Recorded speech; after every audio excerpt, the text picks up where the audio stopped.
If you suspect that you may have been blocked by someone on Snapchat and are wondering how to check if you are blocked, in this video I'll share 3 different ways to do so.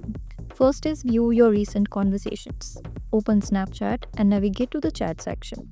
If you recently chatted with the user, they should appear in your chat section. However, if any recent chats with the user disappear and you don't see them, it's very likely you have been blocked. Second is check your friend list. Open the Snapchat app and tap on your profile icon at the top left corner of the screen. Then scroll and tap on My Friends. In the search bar, type the username of the friend you suspect might have blocked you. If the user doesn't appear, they most likely unadded you, but this doesn't necessarily mean they blocked you. Third is search for username. Open the Snapchat app and tap on the magnifying glass icon at the top left corner of the screen.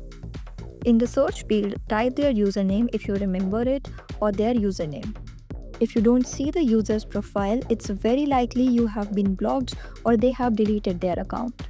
So that's it. If you know any other method, do share with us in the comment section below, and don't forget to like, share and subscribe for more such helpful tips.